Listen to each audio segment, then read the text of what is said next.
Doctor साहब, कल की नशिस्त में आपने गजा के हवाले से जो गुफ्तगू की थी, पहले वो हम सुन लेते हैं, फिर आगे बढ़ते हैं। बात है ना सारी। अच्छा, हमास वाले कायल हो गए, अरब ममालिक भी कायल हो गए। सही। अरब ममालिक की तरफ से बात गई कि जी आप हमें जरा कुछ दिन और दें, सही। कुछ दिन और दें। सही। और हमास उसमें कुछ ऐसी चीजें मौजूद हैं जो अरब ममालिक का और हमास का कहना यह है कि आप अभी इसको इसे हम कर लेते हैं। एक बड़ा जो वो है ना, कुछ तरामीम के साथ, जी। वो तरामीम इन्होंने पेश कर दी हैं। सही। प्रेसिडेंट ट्रम्प की टेबल पे पहुंच गई तरामीम। और वो जो तरामीम है उनके साथ ऐसा है कि हम इसे कर लें, सही। हमास मंजूर कर लेती है, दो तीन तरामीम इसमें कर दें। और बड़ी जाए, और वो सिर्फ हमास की नहीं है, वो दूसरे मुल्कों की भी है। अच्छा, इसमें नतन्याहू कैसे फंस गया, मैं आपको ये पहले तो ये बताऊं। जी। नतन्याहू इसमें ऐसे फंस गया, एक तो टू स्टेट उसमें आ गया। मैंने आपको बताया था ना कि वो 20 नुकात का जो 19वां नुक्ता है, जी। जी। उसमें फलस्तीनी स्टेटहुड है। सही। ठीक है, फलस्तीन का उसमें जिक्र है। अब जो तरमीम आई है वो एक तो ये आई है कि इसराइली फौज अपनी इनखला का टाइम टेबल दे कि वहां से कब निकलेगी। सही। ठीक है, वो जो पट्टी है, जो नक्शा इन्होंने साथ उसकी जोड़ दिया था, एक नक्शा अपने ट्रम्प प्लान के साथ। तो बाकी तुर्की वगैरह का कहना ये है कि टोनी ब्लेयर और ये मेंबर चैम्बर, ये बात की बातें ये बनते रहेंगे, अभी आप जरा इसके ऊपर। और इसीलिए हमास की तरफ से कहा जा रहा है, उन्होंने ये नहीं कहा कि हम इसको रद्द करते हैं, उन्होंने कहा हम तो गौर कर रहे हैं, गौर कर रहे हैं, गौर कर रहे हैं, गौर कर रहे हैं। तो वो पहली तो शिक टूटी गई उसकी कि वो 48 घंटे वाली, फिर 72 घंटे चले गए, अभी ये 2 दिन इन्होंने और ले लिए, अब यहाँ से तरामीम जाएंगी, अब वो आगे जाते हैं पीछे। ऐसे क्या करेंगे वैसे? जी। प्रेसिडेंट ट्रम्प क्या करेंगे? जी। वो तो बात मतलब सही है। इसराइल से कहेंगे कि जाके वहां पे न्यूक्लियर वेपन गिरा दो। ठीक है, ये कहेंगे। नहीं। तो अच्छा, तो कर लें, कर लें, कह दें। और उसके नतीजे में जो है वो जाके वो कत्लेआम शुरू कर दें वहां पे मजीद।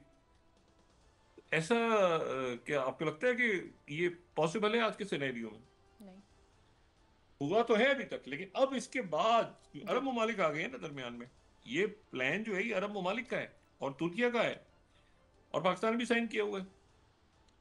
अच्छा, अब ये है कि इसमें जो है, अच्छा अब इसमें सबसे जो हमास के लिए एक बात बड़ी इसमें मेरी कुछ लोगों से बात हुई हमास के, तो वो इसमें दो तीन उसमें नुकते बड़े इंटरेस्टिंग देख रहे हैं। जी। पहली बात तो ये है कि उनकी एक तो तरमीम ये है ना कि टाइमलाइन दें। ये तो बिल्कुल इसके अरब मुल्क सारे खड़े हैं कि इसकी टाइमलाइन दें। और दूसरी जो बात है उनकी, जी। वो ये है कि एक साथ जंग बंदी का ऐलान और उसी वक्त कैदियों की रिहाई और साथ ही अरमालियों की रिहाई का एक फ्रेमवर्क होगा।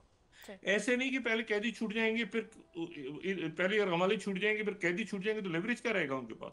तो एक साथ ही सारे मराइल जो हैं ये पहले 48 घंटों में और फौरी तौर पे इसको कंप्लीट कर लिए जाएंगे। ये तरामीम जो है ये अरब ममालिक की तरफ से गई हैं। इसमें स्टीव विटकॉफ इस वक्त इन्वॉल्व है। सही। कतर में, कतर, अच्छा मुल्क इसमें सऊदी अरेबिया, कतर, तुर्किया और मिस्र, ये तीन चार मुल्क इसमें इन्वॉल्व हैं। जी डॉक्टर साहब, गुज़िश्ता रोज़ आपने कहा था कि हमास कुछ तरमीम के साथ जो है इस मुआहदे पर मान गई है। जी, वैसे ही हुआ, जी बिल्कुल। वैसे ही हुआ। और वो तरामीम जो है वो प्रेसिडेंट ट्रम्प की टेबल पे पहुंच गई थी कल। और नेतन्याहू को अंदाज़ा नहीं था इस बात का। सही। और ये ध्यान में रखें कि प्रेसिडेंट ट्रम्प जो है वो इस बात का बहुत ज़्यादा, जो वाइट हाउस में जो सारा सिलसिला, प्रेसिडेंट ट्रम्प की जो उनकी टीम के अरकान को भी वो अब देखें, तुलसी गबार्ड कहीं नहीं है। जी। कई लोग हैं ही नहीं, उनको मतलब हैं भी नहीं भी हैं, तो वो जो है मतलब इस सेंस में कि उनका कोई वजूद, उनका कोई रोल आपको नजर ही नहीं आ रहा इस वक्त। अहम तरीन फैसले जब हो रहे हैं, तो प्रेसिडेंट ट्रम्प जो है वो बारह उनकी टेबल के पे वो ये तरामीम, टेबल से मुराद ये नहीं कि कागजी सूरत में, यानी उन तक पहुंची हुई थी किसी भी अंदाज में। और फिर वैसे ही हुआ, रात को जो है प्रेसिडेंट ट्रम्प ने एक तो पहले बहुत ही सख्त, उन्होंने सोशल ट्रुथ पे एक बहुत खौफनाक किस्म का उन्होंने जो है वो धमकी दी, या जो सही। भी कहें। अगर ये जो फर्स्ट है इसको अगर पढ़ें तो आदमी तो हिल जाता है। इसमें तो उन्होंने कहा कि हमास जो है रूथलेस वायलेंट थ्रेट, कई साल। अच्छा, जब ये इन्होंने फर्स्ट अगर हम देखें ना, जी। तो जब ये सोशल ट्रुथ पे ये सारा लिख रहे थे, ये सोशल ट्रूथ पे, तो असल में उससे पहले प्रेसिडेंट ट्रम्प तय कर चुके थे कि ये इन्होंने मतलब इसके फ़ौरन बाद एक जो है, क्योंकि इसके साथ ही जैसे ही ये सोशल ट्रूथ पे आया, हमास को उन्होंने खूब कोसा और कहा कि ये मैसेकर किया है और ये हमास के जो हैं वो 25,000 सोल्जर जो हैं वो मारे गए हैं और ये और सराउंडेड हैं और आगे पीछे ट्रैप हो गया, और फिर बहुत इन्होंने खौफनाक किस्म का जो है एक सोशल ट्रूथ पे इन्होंने मैसेज डाला। और ये सारे इनोसेंट फ़लस्तीन से कह रहा हूँ कि जगह छोड़ दें और डेथ है और ये और वो, बहुत ही अच्छा। उसके बाद जो है वो 3,000 साल के बाद जो है पीस आना था, इसराइल उस पर एग्री कर गया है और ये हमास फाइटर की ज़िंदगियाँ भी बच जाएंगी इससे वगैरह वगैरह वगैरह। बहुत ही खौफनाक, ये अब तक का सबसे खौफनाक अगर इन्होंने कोई release hostage all of them including bodies of those they are dead now agreement ये हो गया था वो सारा कर करा के, और जो है वो इतवार की शाम 6 बजे तक का वक्त है, और उसके बाद जो है फिर उसके बाद जो है वो आखिरी चांस है, और उसके बाद ऑल हेल, ठीक है, like no one has ever seen before will break out against Hamas। बहुत ही तबाहकुन। अच्छा, जब ये कमाल की बात है कि जब प्रेसिडेंट ट्रम्प ये सोशल ट्रूथ पे मैसेज डाल रहे थे तो ये उससे पहले ही मान चुके थे हमास की बात, हमास की बातें ये मान चुके थे अरब ममालिक की तरफ से, और बाकी जो इनके सामने बातें गई थी उनको ये मान चुके थे। उसके बाद इन्होंने सोशल ट्रूथ पे जब ये डाल दिया, यहाँ नेतन्याहू को शक हो रहा था कि नेतन्याहू ने जुमला शुरू कर दिया कि ये तो बस मुझे तो खुली छूट मिल गई और ये तो जो है बस किसी भी वक्त मैं मलिया मेट करने जा रहा हूँ, और हमास जो है इसको मुस्तरद कर देगी। क्योंकि असल बात जो मैंने कल भी की थी वो यही कि नेतन्याहू की पूरी कोशिश थी कि इसको एक सरेंडर डॉक्यूमेंट बना के एक ऐसा पेश किया जाए और कि हमास बिल्कुल इसको जो है वो मुस्तरद कर दे, तब प्रोवोक कर दिया जाए इसको हमास को कि वो मुस्तरद कर दें। हमास ने यहाँ पे ज़रा, हमास ने और अरब ममालिक ने और सारे फ़लस्तीनी जो हैं और बाकी भी जो दुनिया इन्वॉल्व है, उन्होंने इसको बड़े तरीके से इसको खेला, और उन्होंने जो मैंने कल भी बात की थी कि उन्होंने इसको ये कहा कि हम इसको, प्रेसिडेंट ट्रम्प बहुत अच्छे आदमी हैं, बहुत ज़बरदस्त आदमी है, हम इसको मंजूर करते हैं और हम आगे बढ़ने को तैयार हैं, और हम अब मुज़ाकरात की तरफ जाते हैं, और हम जो हैं वो आगे हम जो है वो बातचीत के लिए तैयार हैं। और अच्छा, उनका जो अलामिया आया वो बड़ा एक इंटरेस्टिंग, उसको पढ़ने वाला है। यानी हमास का जो प्रपोज़ल है वो बड़ा ही इंटरेस्टिंग है। हमास का इम्पॉर्टेंट स्टेटमेंट थर्ड अगर हम देखें, वो कहते हैं कि हमास रिस्पॉन्स ज़रा देखें आप। पहले तो वो ये कहते हैं कि जी ये जो गज़ा स्ट्रिप के ऊपर सारी बात हुई और ये वो सारा करते हैं उसके बाद वो हमास ने जो है इन डेप्थ कंसल्टेशंस की अपनी लीडरशिप के साथ, कंसल्टेशंस की पैलेस्टीनियन फोर्सेस के साथ, फैक्शंस के साथ, ये सोच किया कि कोई रिस्पॉन्सिबल वो ये जो पहला पैराग्राफ में पढ़ रहा हूँ, अगर मैं थोड़ा सा इसको, हाँ, तो ताकि हम प्रेसिडेंट ट्रम्प के प्लान को हम जो है वो उसके ऊपर कोई रिएक्शन दे सकें। मेरे ख्याल से नज़र आ रहा है क्लियर जी। अच्छा, उसके बाद लेकिन कहते हैं कि थोरो स्टडी के बाद मूवमेंट ने ये फैसला किया कि हम ये मीडिएटर्स को ये जवाब दे दें। ठीक है, ये हो गई सेकंड पैराग्राफ की फर्स्ट लाइन, अगर हम पढ़ने में कामयाब हो पाएँ इसको तो। अच्छा, उसके बाद वो कहते हैं कि जी हमास जो है वो अरब ममालिक की, इस्लामी ममालिक की और इंटरनेशनल जो एफर्ट्स हैं उन्हें वो जो है वो अप्रिशिएट करती है, और उसके बाद जो और प्रेसिडेंट ट्रम्प की एफर्ट्स को भी वो बड़ा असर आती है, अप्रिशिएट करती है प्रेसिडेंट ट्रम्प की जो एफर्ट्स थी उनको। और फिर उसके बाद जो है वो कहते हैं कि ये जो है वो calling for an end to the war on Gaza strip, exchange of prisoners, और उसके बाद अच्छा आगे बड़ी मज़ेदार बात चल कर रहे हैं हमास वाले। वो कहते हैं कि गज़ा की पट्टी के अंदर जो है वो जंग ख़त्म, exchange of prisoners, immediate entry to aid, rejection, आगे देखें, rejection of the occupation of the strip. यहाँ पे ऑक्यूपेशन नहीं होगी, यानी इसराइल की फौज नहीं रहेगी, and rejection of the displacement of Palestinian from it. ये यहाँ तक बात हो गई। अच्छा, within this framework and in a manner there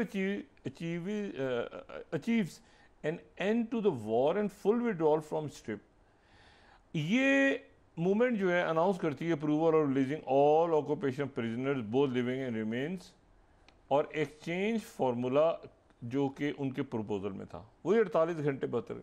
और आगे आप देखें एक जुमला जो है बड़ा इंटरेस्टिंग है, वो है necessary field conditions, with necessary field conditions for implementing the exchange. अभी फील्ड कंडीशंस एक प्रसार बात है कि ये क्या होंगी भाई फील्ड कंडीशंस, और इसमें जो है वो immediately enter through the mediators into negotiations to discuss the details. ठीक है, सही। उसमें जो है वो आगे, अब आप देखें आगे, वो टोनी ब्लेयर का बोर्ड ही नहीं है इसमें, टोनी ब्लेयर का बोर्ड गायब हो गया। सही।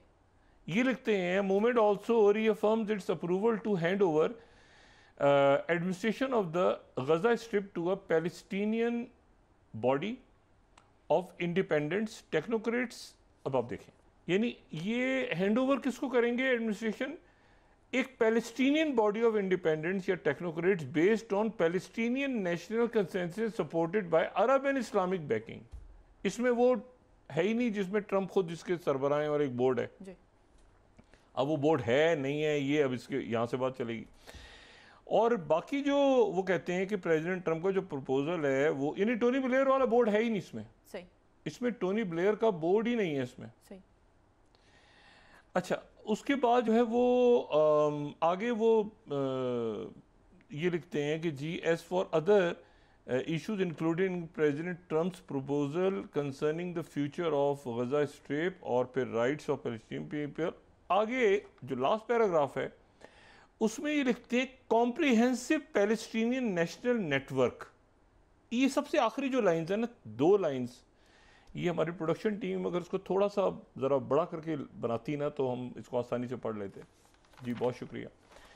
अच्छा, अब ये जो है ये कहते हैं इसमें कि आखिरी अगर आप 3-4 लाइंस पढ़ें तो उसमें वो कहते हैं कि एक कॉम्प्रिहेंसिव पैलेस्टीनियन नेशनल फ्रेमवर्क, ठीक है, जिसमें हमास इंक्लूड होगी, हमास उसमें इंक्लूड होगी। ये बड़ी इंपॉर्टेंट बात है। उन्होंने क्या कहा था कि हमास भी नहीं होगी और पैलेस्टीनियन अथॉरिटी भी नहीं होगी, एपॉलिटिकल होंगे। ये कहते हैं कि एक जो कॉम्प्रिहेंसिव नेशनल फ्रेमवर्क बनेगा उसमें हमास इंक्लूड होगी and will contribute with full responsibility. ये हो गया। उसके बाद अगर आप इससे ऊपर देखें, इससे ऊपर का जो पैराग्राफ था अब थोड़ा सा हमें बड़ा नजर आ रहा है इसमें, The movement also reaffirms its approval to hand over administration of Gaza Strip to a Palestinian body of independence। यानी इसमें वो बोर्ड है ही नहीं ट्रम्प साहब वाला, ठीक है। और ये जो है ये बड़ी एक इसमें इंटरेस्टिंग बात है कि वो जो है, और फिर उसमें वो ही कहते हैं कि कहीं वो तो बात ही नहीं है कि इसमें कहीं मिलिटराइज करेंगे वो, और ये कि कहीं से वो निकलेंगे और कुछ है ही नहीं। मतलब उसको हमास तो मौजूद है, वो तो कह रहे हैं कि हम अंदर इसमें हिस्सा लेंगे बाकायदा। और इसमें जो है वो अच्छा, इसमें उसका भी जिक्र भी नहीं है, वो जो एक स्टेबलाइजेशन फोर्स थी उसका भी जिक्र नहीं कर रहे वो, उसका भी जिक्र नहीं है, बोर्ड का भी जिक्र नहीं है। और ये सारा इन्होंने कर आके ट्रम्प साहब का साथ ही जनाब सोशल ट्रुथ के ऊपर दूसरा मैसेज आ गया। वो पहले तो बड़ा ही खौफनाक मैसेज था, फिर दूसरा आ गया। Second, based on the statement just issued by Hamas, I believe they are ready। अच्छा, अब प्रेसिडेंट ट्रम्प उस स्टेटमेंट को पढ़ के ये क्या कह रहे हैं आगे से जरा सुने। वो जो स्टेटमेंट है जिसमें ना बोर्ड है, हमास का एक रोल है, जिसमें जो है वो फलस्तीनी अथॉरिटी को वो हैंड ओवर करेंगे, ऑक्यूपेशनल फोर्सेस हैं वगैरह वगैरह, वो सारा उसको पढ़ के प्रेसिडेंट ट्रम्प क्या कह रहे हैं, based on the statement issued by Hamas I believe they are ready for a lasting peace. मुझे यकीन हो गया है कि वो एक हमेशा के लिए अमन चाहते हैं। उस स्टेटमेंट को पढ़ के इनको यकीन हुआ है। सही। कौन सा स्टेटमेंट जिसमें, जी हाँ, वो जो भी हमने पढ़ा सारा। आगे अगर इसको हम दिखा सकें इसको मैसेज, जी अच्छा, Israel must stop the bombing of Gaza. Gaza की बॉम्बिंग को इसराइल फौरी तौर पे रोक दे, और we can get the hostages out safely and quickly. फौरी तौर। और कैसे हुआ? हमास की स्टेटमेंट पढ़ के ये यकीन हो गया कि एक लास्टिंग पीस चाहते हैं हमास, जिसमें उनका रोल भी उन्होंने डाला हुआ है, जिसमें उन्होंने ऑक्यूपेशन फोर्सेस कहा हुआ है, जिसमें उन्होंने प्रेसिडेंट ट्रंप की तारीफ की हुई है। अच्छा आगे देखें आप ज़रा, इन सेफली राइट नाउ, ठीक है, बॉम्बिंग को बंद करें right now, it's far too dangerous to do that. अब बहुत गलत हो गया, we are already in discussion on details. अब जो डिटेल्स की बात उन्होंने की कि हम इस पे डिटेल आगे मुज़ाकरात करेंगे, तो ये कह रहे हैं कि डिटेल्स, ये गजा की बात नहीं हो रही, बल्कि long lasting short peace in the Middle East है।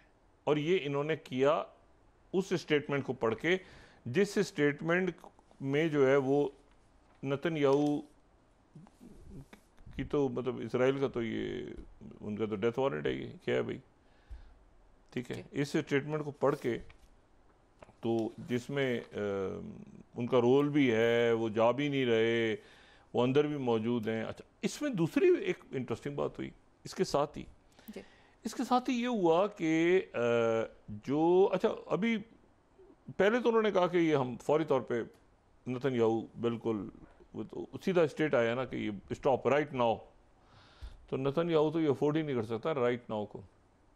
उन्होंने ऑर्डर दे दिया कि डिफेंसिव पोजीशन पे चली जाएं सारी फोर्सेस, सारी जो फौजें हैं इसराइल की वो डिफेंसिव सिनेरियो में चली जाएं, यानी सिर्फ दिफा करें, अपनी बॉम्बिंग रोक दें, बमबारी बंद करें। और साथ ही जो है वो इसके जो हमास के एग्रीमेंट को एक तो ट्रंप ने एंडोर्स कर दिया, अरब ममालिक ने, इस्लामी ममालिक ने, यूरोप ने, सब ने इसको एंडोर्स कर दिया। लेकिन इसमें जो सबसे इंटरेस्टिंग एंडोर्समेंट आई वो आई फ़लस्तीनी अथॉरिटी के महमूद अब्बास की तरफ से। उन्होंने कहा कि क्योंकि देखिए ना, महमूद अब्बास इस पूरे प्रोसेस का हिस्सा ही नहीं है। ये जो पूरा प्रोसेस है, अगर आप इसको, अगर आप प्रेसिडेंट ट्रंप की ये अगर आप देखें सेकंड दोबारा देखें, तो अमेरिका बात किससे कर रहा है? अमेरिका बात किससे कर रहा है? हमास से। ये भी तारीख का एक नया धारा है कि वो हमास से बात कर रहा है, थ्रू मीडिएटर करे, जो भी करे, जैसे करे। हमास से प्रेसिडेंट ट्रंप बात कर रहे हैं, वो उन्हें धमकी दे रहे हैं, वो जवाब दे रहे हैं, वो तारीफ कर रहे हैं, फिर वो जवाब हो रहा है, फिर आगे हो रहा है, पीछे हो रहा है। तो मुज़ाकरात हमास से हो रहे हैं। तो फ़लस्तीनी अथॉरिटी इस वक्त थोड़ी सी साइड पे, लेकिन उन्होंने अपने, क्योंकि हमास ने एक जुमला ये भी डाला है ना कि सारे फैक्शंस के साथ, सबके साथ हम मिल के आपके साथ बात करेंगे।